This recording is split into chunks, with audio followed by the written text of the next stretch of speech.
الحمد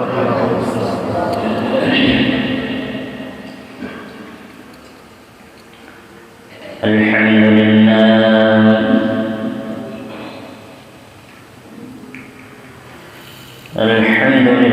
نحمده ونستعينه ونستغفره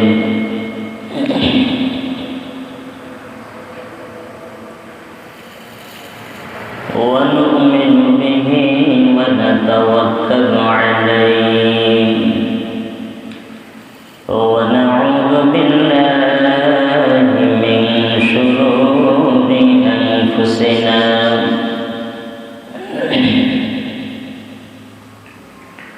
ومن سيئات أعمالنا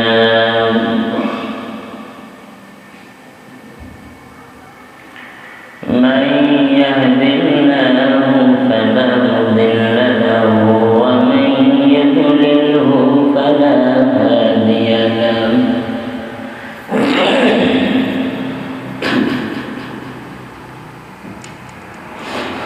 ونشهد أن سيدنا وسندنا وحبيبنا وطبيبنا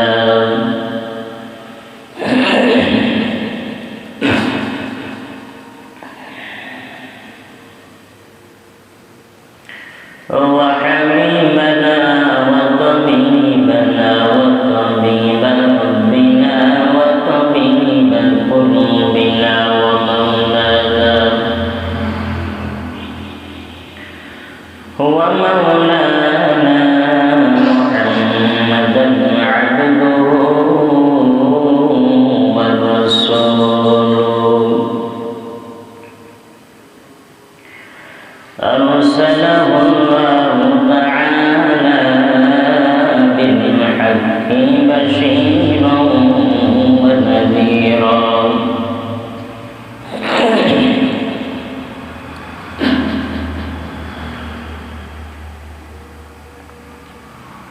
وداعيا إلى الله بإذنه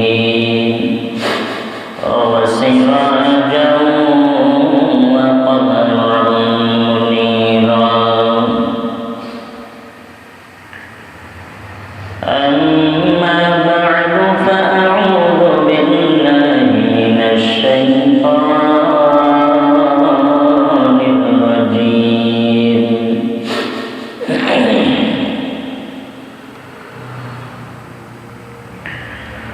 بسم الله الرحمن الرحيم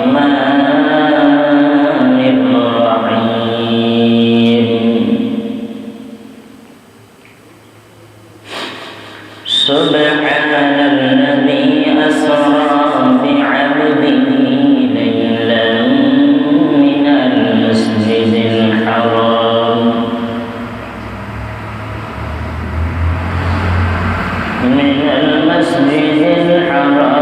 إلى المسجد الأقصى الذي باركنا حوله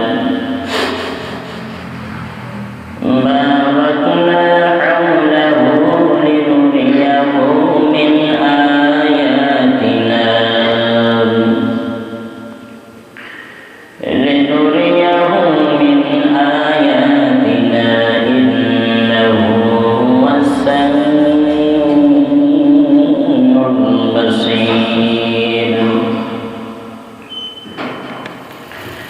وقال رسول الله صلى الله عليه وسلم اللهم بارك لنا في رجب وشعبان وبلغنا رمضان سبحانك لا علم لنا إلا ما علمتنا إنك أنت العليم الحكيم رب يسر ولا تعسر وتمم علينا بالخير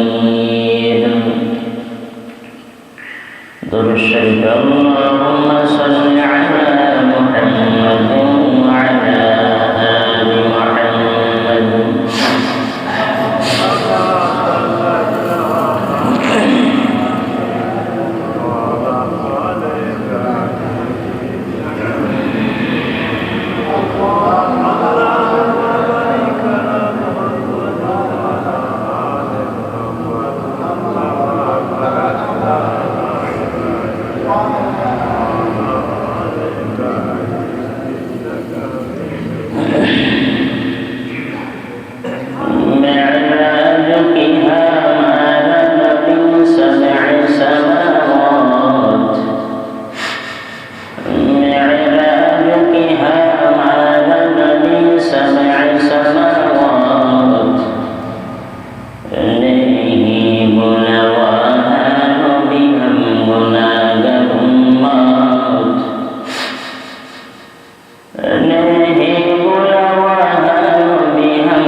उल्फत में बराबर की वफा हो कि जफा हो हर चीज में लज्जत में अगर दिल में मजा हो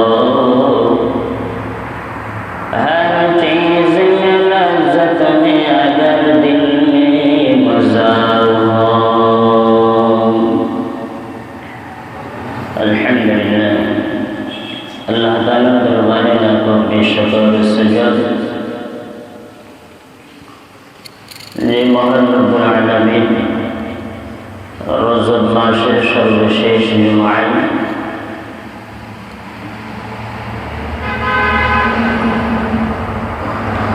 আরবি 26শে রজব বাংলা 2 মাঘ ইংরেজি 16 জানুয়ারি 2026 দীর্ঘ এক সপ্তাহ পরে সালাতুল জুমা আদায়ের উদ্দেশ্যে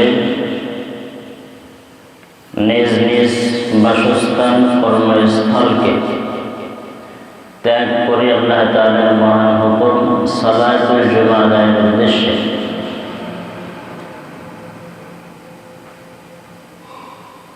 দুনিয়ার ভিতরে সবচাইতে উত্তম জায়গা প্রিয় জায়গা বাইতুল্লাহ মসজিদে আসার বসার মতো তৌফিক দান করেছেন এজন্য সেই মালিকের দরবারে অন্তরের অন্তরস্থল থেকে শুকরিয়া আদায় করি সকল মিলে আলহামদুলিল্লাহ।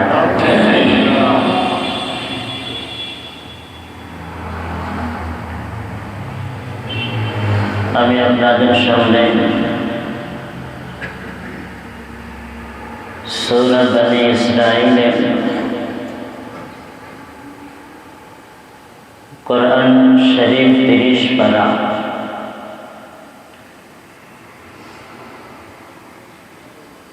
এর মধ্যস্থান থেকে সূরা বনী ইসরাঈলের সর্বপ্রথম আয়াত কারিমা তেলাওয়াত করেছি। যে আয়াত কারিমা আলোচনা পয়গম্বরের মিরাজ সম্পর্কে আল্লাহ তাআলা সাথে কথোপকথন দিদার সম্পর্কে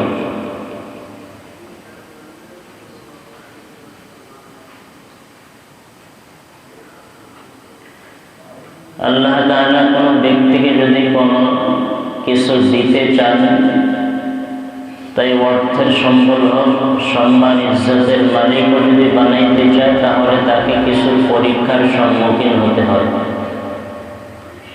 এক কথায় যদি কোনো ব্যক্তি কোনো কিছু পাইতে চায় বড় কিছু অর্থ হোক সম্মান হোক তাহলে তাকে অনেক পরীক্ষার সম্মুখীন হইতে হয়। ঠিক তেমনি ভাবে আদম আলাইহিস সালাম থেকে নিয়ে সর্বশেষ পর্যন্ত আপনার আমার পয়গম্বর পর্যন্ত সকল পয়গম্বর ছোট থেকে নিয়ে বড় একটি দুটি একাধিক পরীক্ষার সম্মুখীন হয়েছে এবং পয়গম্বরদেরকে সফলতাও আল্লাহ দান করেছেন। সুবহানাল্লাহ।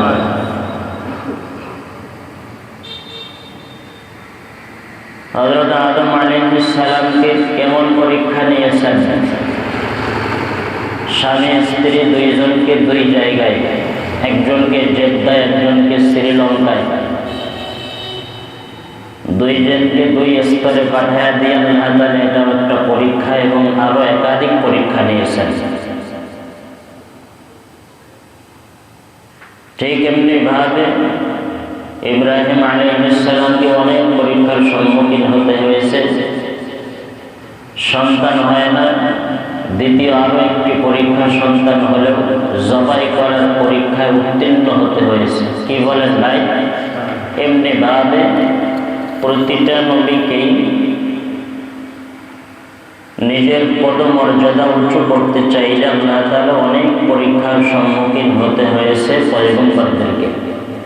ঠিক আপনি আমি যদি দুনিয়ায় পদমর্যাদা, সম্মান, অর্থ কিছু চাই, আপনার আমার সামনে অনেক পরীক্ষার সম্মুখীন হতে হবে। যদি ইজ্জত, সম্মান, অর্থ বেশি করতে চাই তাহলে সবরের পরীক্ষা দিতে হবে। ঠিক তেমনি ভাবে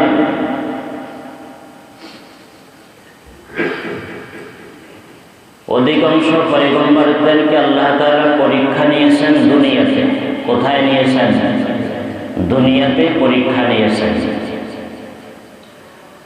আর আপনার আমার পয়গম্বরের সবচেয়ে বড় যে পরীক্ষা, এটা আল্লাহ তাআলা আসমানে মিরাজের মাধ্যমে নিয়েছেন। সুবহানাল্লাহ।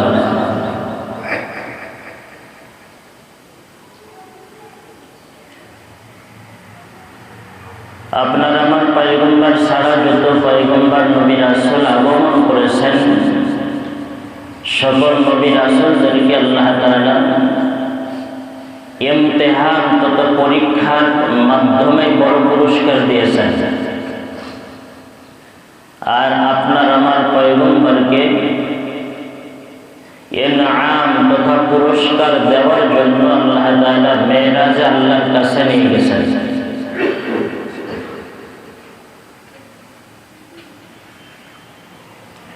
আমি যে আয়াতে কারিমা তেলাওয়াত করেছি, আল্লাহ তাআলা বলেন, সুবহানাল্লাযী আসরা বিআবদিহি লাইলাম মিনাল মাসজিদিল হারাম ইলাল মাসজিদিল আকসা। মিরাজের আলোচনা করতে যে আল্লাহ তাআলা সুবহান শব্দ ব্যবহার করেছেন, তথা অতি পরম পবিত্র কে? আল্লাহ। এখন আল্লাহ তাআলা মুফাসসিরিন কেরাম এখানে ব্যাখ্যা করেছেন যে আল্লাহ পবিত্র। কি থেকে পবিত্র? এক নম্বর ব্যাখ্যা হলো আল্লাহ তাআলা দুর্বলতা কোনো কিছু আল্লাহর ভিতরে নেই। যে আল্লাহ পবিত্র বলেছেন ও তো পবিত্র। কি থেকে পবিত্র? আল্লাহ তাআলার ভিতরে কোনো দুর্বলতা নেই। দ্বিতীয় নম্বর, মিরাজের আলোচনা করতে যে আল্লাহ তাআলা সুবহান শব্দ কেন ব্যবহার করেছেন? আপনি আমি যদি কোনো বড় কাজ, কোনো কিছু দেখি, হঠাৎ কোনো আশ্চর্য জিনিস যদি দেখি, কি শব্দ ব্যবহার করি ভাই? সুবহানাল্লাহ। কি শব্দ?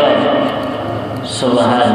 বড়ত্ব কোনো জিনিস বোঝানোর জন্য আমরা এটা ব্যবহার করে থাকি। তো আল্লাহ তাআলা মিরাজের আলোচনা করতে যে কেন সুবহানাল্লাহ শব্দ ব্যবহার করেছেন, এই দুই নম্বর ব্যাখ্যা হলো মিরাজের যে ঘটনাটা, এটা হলো অনেক আশ্চর্য ঘটনা এবং অনেক বড় একটা ঘটনা। এজন্য আল্লাহ তাআলা সুবহান শব্দ দ্বারা মিরাজের আলোচনা শুরু করেছেন। তিন নম্বর, আল্লাহ তাআলা মিরাজের আলোচনা করতে যে কেন সুবহান শব্দ ব্যবহার করেছেন সূরার শুরুতে, এর তিন নম্বর কারণ হলো আপনার আমার পয়গম্বর জীবনে বড় দুইটা সফর হয়েছে। একটা হলো সুখের সফর, আর একটা কিসের সফর? দুঃখের সফর। দুঃখের সফর হয়েছে যখন মক্কায় দাওয়াত দিয়েছেন, কাফের মুশরিক মুনাফিকদের নির্যাতন যখন বেড়ে যায়, তখন আল্লাহ তাআলা আপনার আমার পয়গম্বরকে আদেশ করেন মক্কা থেকে মদিনায় চলে যেতে। মদিনার গেলাম, মক্কার গেলাম ধরে, বাইতুল্লাহ ধরে পয়গম্বর কম কাঁদেন নাই। নিজের প্রিয় জন্মভূমি বাগদাদার ভূমি ত্যাগ করতে আপনার আমার কষ্ট লাগে কিনা ভাই? অনেক কেঁদেছেন, ক্রন্দন করেছেন, চোখের পানি ঝরাইছেন। এটা দুঃখের সফর। দ্বিতীয় সুবহান শব্দ দ্বারা কেন এই সূরা আরম্ভ করেছেন? তৃতীয় কারণ হলো দুইটা সফরের ভিতরে দ্বিতীয় আরেকটি সফর হলো সুখের সফর। কি সফর? সুখের সফর। এটা অনেক আশ্চর্য। এজন্য এই মেরাজের ঘটনা বলতে যে আল্লাহ তাআলা সুবহানাল্লাহ বরত্ব, ইজ্জত, কদর বোঝানোর জন্য সুবহান শব্দ দ্বারা মেরাজের আলোচনা আল্লাহ শুরু করেছেন।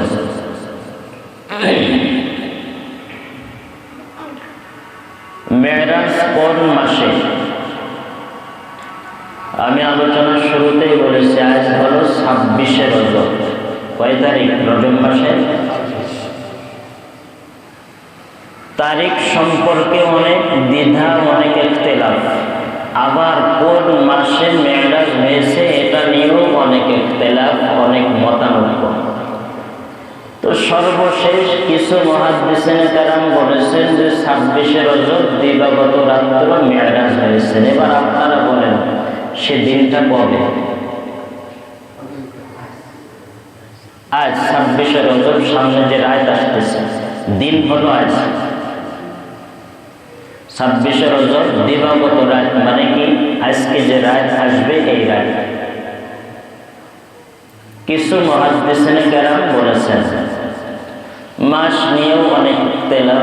কেউ বলেন রবিউল আউয়াল, কেউ বলেন রবিউল সানি, কেউ বলেন রজব, কেউ বলেন রমজান, কেউ বলেন রমজানের পরবর্তী মাস শাওয়াল, এটাও বলেছেন। তো আসলে যে আজকে হয়েছে এটা আপনি আমি পুরাপুরি বিশ্বাস নিয়েই বলতে পারবো না, তবে এটা সংগঠিত হয়েছে এটা বিশ্বাস করতে হবে। কি বলেন? আপনার আমার পয়গম্বর মেরাজ হয়েছে বাইতুল্লাহ থেকে যে বাইতুল মুকাদ্দাস পর্যন্ত। এটা হলো সরাসরি কোরআন দ্বারা প্রমাণিত এবং আমি যে আয়াতে কারিমা তেলাওয়াত করেছি এটাই তার দলিল। এই মেরাজে বাইতুল্লাহ থেকে মসজিদ বাইতুল মুকাদ্দাস, ফিলিস্তিনের জমিনে যারা নির্যাতিত, নিপীড়িত, জালেমদের হাতে, এই বাইতুল মুকাদ্দাস পর্যন্ত বাইতুল্লাহ থেকে এই যে ঘটনা বলে অনেক আসবে সামনে, যেগুলো বলবো এই ঘটনা বলে বিশ্বাস না করলে সে কাফের হয়ে যাবে।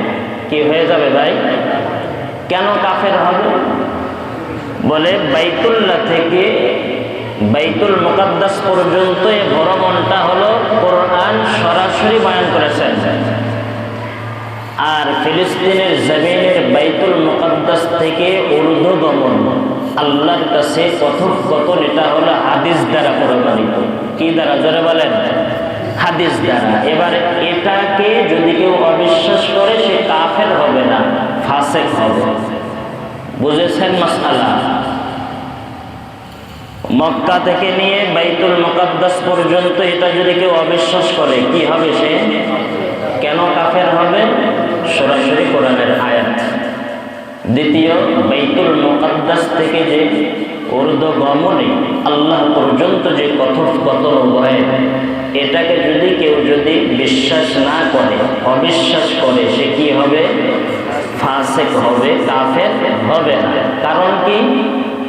এটা হলো কোরআন দ্বারা নয়, হাদিস দ্বারা প্রমাণিত।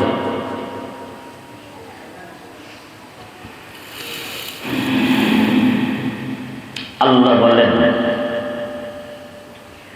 সুবহানাল্লাযী আসরা বি'আবদিহি লাইলান মিনাল মাসজিদিল হারাম। সুবহানাল্লাযী পবিত্র আল্লাহ, আসরা যিনি ভ্রমণ করাইলেন, বি'আবদিহি তার বান্দাকে, বান্দা মানে কি এখানে পয়গম্বরকে। কেন এখানে বান্দা বলেছেন একটু ব্যাখ্যা বলে খেয়াল করেন। আল্লাহ এখানে নবী বললে বলতে পারতো কোরআনের আয়াত, পয়গম্বর বললে বলতে পারতো, নাম বললে ধরতে পারতো, কিন্তু আল্লাহ এখানে কোরআনে বলতেছেন বিআবদিহি, নবীকে আব্দুল শব্দ বান্দা বলেছেন। এক নম্বর ব্যাখ্যা হলো, আপনার আমার পয়গম্বর দিলের আশা যে আল্লাহ আমাকে বান্দা বলবে, নাম ধরে ডাকা বা নবী রাসূল বলার চেয়ে আপনার আমার নবী পছন্দ করতেন আল্লাহ যেন আমাকে বান্দা বলে ডাকতেন। কি বলে? এজন্য আল্লাহ এক নম্বর ব্যাখ্যা এখানে আল্লাহ আব্দুল শব্দ ব্যবহার করেছেন। দুই নম্বর, আব্দুল শব্দ আল্লাহ কোরআনে কেন বলেছেন? এর দ্বিতীয় নম্বর ব্যাখ্যা হল যে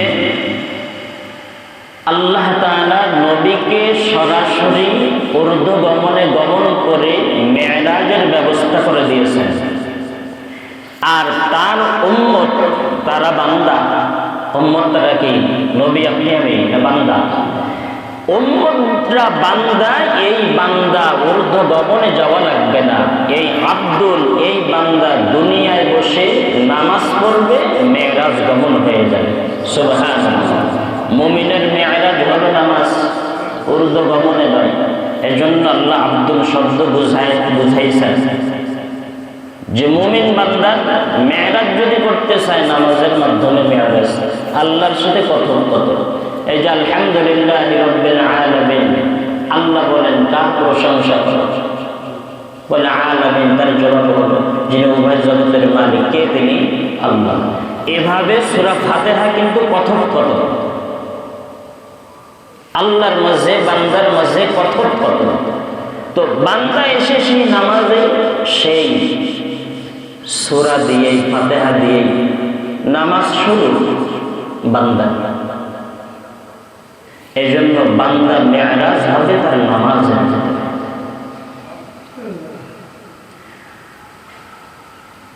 ভাইরা আমার,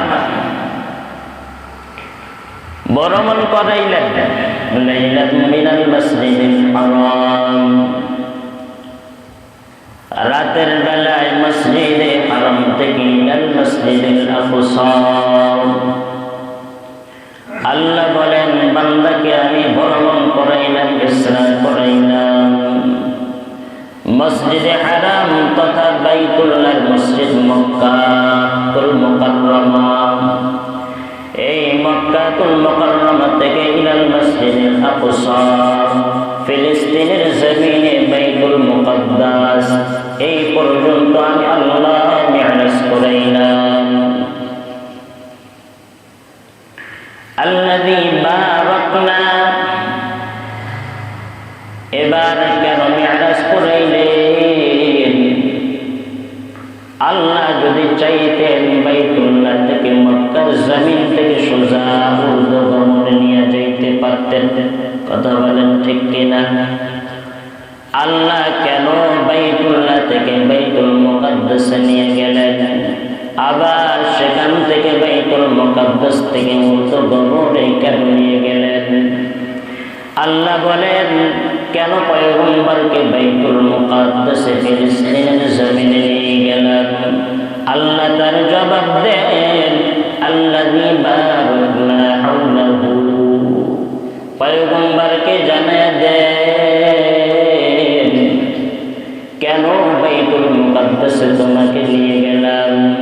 কারণ হাওলাহু আল্লাযী বারাকনা হাওলাহু, বাইতুল মুকাদ্দাস সহ তার চতুর্পাশে আমি মালিক অনেক বরকত রেখেছি। কার কথা এগুলো? ভাই আল্লাহর কথা। আল্লাহ বলেন বাইতুল মুকাদ্দাসে নিয়ে যাওয়ার কারণ হলো বাইতুল মুকাদ্দাসের জমিনে অনেক বরকত রেখেছে। কি বরকত? আপনারা অনেকে জানেন।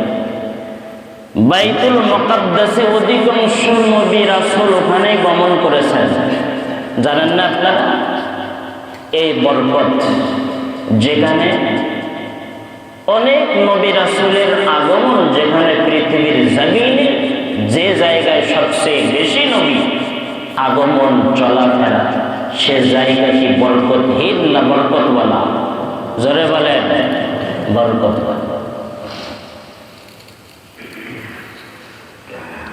আল্লাহ বলেন লিনুরিয়াহু মিন আয়াতিনা। আল্লাহ তাআলা বলেন আমি পয়গম্বরকে আমার অনেক নিদর্শন দেখাবার জন্য বাইতুল মুকাদ্দাসে নিয়ে গেলাম। কি দেখানোর জন্য? আমার অনেক নিদর্শন অলৌকিকত্ব দেখানোর জন্য আমি বাইতুল মুকাদ্দাসে নিয়ে গেলাম। ভাইরা আমার, এটা হলো অর্থ করেছে। এবার কিভাবে মেরাজের ঘটনা হয়েছে, সময়ও প্রায় শেষ, 2-3 মিনিট, অনেক লম্বা ঘটনা, যতটুকু বলা যায়।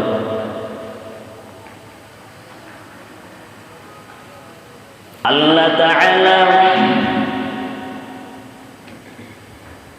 কেন পয়গম্বরকে মেরাজের ভিতরে বহন করাইলেন, আল্লাহর কাছে নিয়ে গেলেন? পয়গম্বর জানায় দেন, আয়েশা সিদ্দিকা রাদিয়াল্লাহু তাআলা আনহাকে পয়গম্বর বলতেছেন,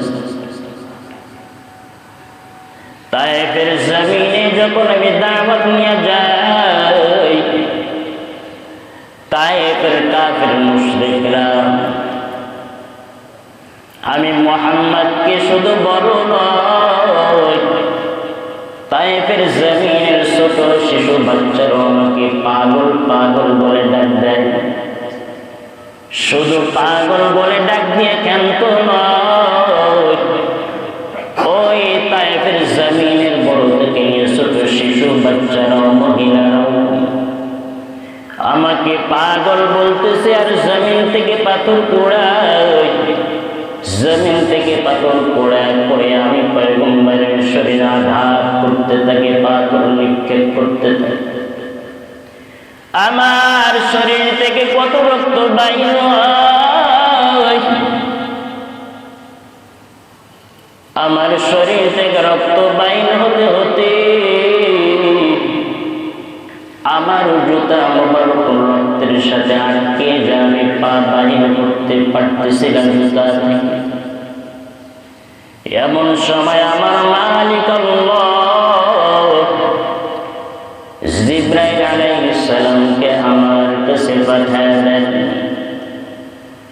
জিবরাইল এসে বলে, পয়গম্বর আপনি যদি অনুমতি দেন, এই তায়েফের জমিনের কাফের মুশরিকদের আল্লাহ আমি জিবরাইলকে পাঠাইলেন, যদি আপনি অনুমতি দেন তায়েফের জমিন আমি উল্টা তাদেরকে দুনিয়া থেকে বিদায় করে দেব। পয়গম্বর আয়েশাকে বলে, আয়েশা আমি পয়গম্বরের জবান থেকে সেদিন একটা কথা বাইর হয়েছিল, আমি তায়েফের জমিনে কাফের মুশরিকদেরকে দাওয়াত দেওয়ার জন্য এসেছি। যদি তায়েফের জমিন উল্টা দিয়ে যদি কাফের মুশরিকরা দুনিয়া থেকে বিদায় নিয়ে যায়, মারা যায়, আমি ওই আর কোন জমিনে যাইয়া আমি কালিমার দাওয়াত দিব রে আয়েশা? আমি অনেক কষ্ট পাইছি আয়েশা, এই কষ্টে অনেক দিন যাবত আমি দিন অতিক্রম করেছি। এই কষ্ট পাওয়ার পর কিছুদিন পর আল্লাহ তাআলা আমাকে খুশি করার জন্য মেরাজের জন্য দাওয়াত দিয়েছেন। আল্লাহ তাআলা এবার জিবরাইল আলাইহিস সালামকে বলে, জিবরাইল যাও জান্নাত থেকে সুন্দর করে সাজাইয়া একটা বোরাক নিয়ে যাও।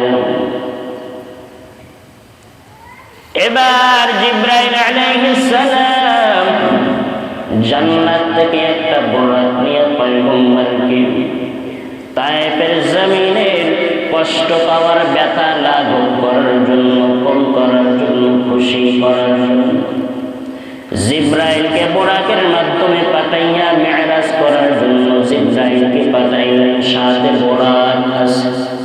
ওয়া হুকুম জিবরাইল কো ইউশতাদ, ওয়া হুকুম জিবরাইল কো ইউশতাদ, बुराक एक जन्नत से कर इंतखाब, सजा उसको ज़ेवर से तू ताबता, फिर उसको तू काबा में ले करके जा। अरे नबीर उम्मतेर दल जिब्राइल अलैहिस सालाम बुराक निয়ে পয়গম্বরের কাছে আগমন করেছেন। মুফাসসিরিনে কেরাম ব্যাখ্যা করেছেন পয়গম্বর তখন কোথায় ছিলেন। এক নম্বর ব্যাখ্যা উম্মে হানি, আপন চাচাতো বোন উম্মে হানির ঘরে ওই রাত্রিতে পয়গম্বর ঘুমাইছিলেন।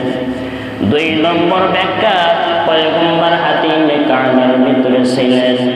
তিন নম্বর ব্যাখ্যা জিবরাইল এসে দেখে শিয়াবে আবি তালেবের ভিতরে পয়গম্বর ঘুমায় আছে। কিন্তু মুফাসসিরিনে কেরাম তিনটা ব্যাখ্যার ভিতরে উম্মে হানির ঘরে সেটাকে প্রাধান্য দিয়েছেন। জিবরাইল আলাইহিস সালাম সেটাকে ঘরের দরজা দেওয়া। জিবরাইল আলাইহিস সালাম ঘরের ছাদ ফাঁকা করে ভেতরে প্রবেশ করলেন। পয়গম্বরের মাথার ধারে পয়গম্বরের পায়ের কাছে এসে বসলেন। নিজের ৬০০ ডানা থেকে নিয়ে একটা ডানা দিয়ে পয়গম্বরের শরীরে পা মোবারকে আঘাত করলেন। পয়গম্বরের ঘুম ভেঙে গেল। ভাইরা আমার, এই মেরাজের প্রতিটা ঘটনা কথোপকথন দ্বারা সব শিক্ষা আছে। যদি কোনো সম্মানিত ব্যক্তি যদি ঘুমিয়ে থাকে, তাকে এসে জাগ্রত করার জন্য চট দিতে হয়, মাথা ধরতে হয় না। তোমার পিতা মাতা ঘুমিয়ে আছে, ওস্তাদ ঘুমিয়ে আছে, মুরব্বি ঘুমিয়ে আছে, পায়ের কাছে যাও, একটু হাত দ্বারা পায়ের সাথে তুমি বুলাও তোমার হাতটা। এটা শিক্ষা। এভাবে মেরাজ অনেক লম্বা ঘটনা, সময়ও শেষ নাই। প্রতিটা জায়গায় শিক্ষা আছে। এই যে হার্ট সার্জারি করে, সিজার বলেন, যা বলেন, পাইলো কোথার থেকে? সব এই মেরাজের ঘটনা থেকে অনেক শিক্ষা। এই যে বিমান ফাঁকা জায়গায় কিভাবে চলে বিমান, এই সব মেরাজ থেকে শিক্ষা। সব ঘটনা বিজ্ঞানীরা সব পড়ে। আপনি আমি তো কোরআন করি না, আমরা আলেম হলেও বিজ্ঞানীরা, বৌদ্ধ তারা, কাফের মুশরিক তারা কিন্তু বেশি গবেষণা করে এই কোরআন। আপনি আমি করি না, আমি আলেম, আমরা কিন্তু করি না। তাদের এই মেরাজ থেকে অনেক শিক্ষা। একটা শিক্ষা বললাম, পিতা মাতা মুরব্বী ঘুমায়া থাকলে তাদের কিভাবে জাগ্রত করতে হয়। এরপরে কেন ছাদ ভেদ করে আসলো, দরজা দিয়ে তো আসতে পারত। এখানেও শিক্ষা আছে। তো সময়ও শেষ। তো মেরাজ থেকে সর্ব 3টা হাদিয়া, তার ভিতরে একটা হাদিয়া কি নামাজ। কে আসবে সামনে ইনশাআল্লাহ।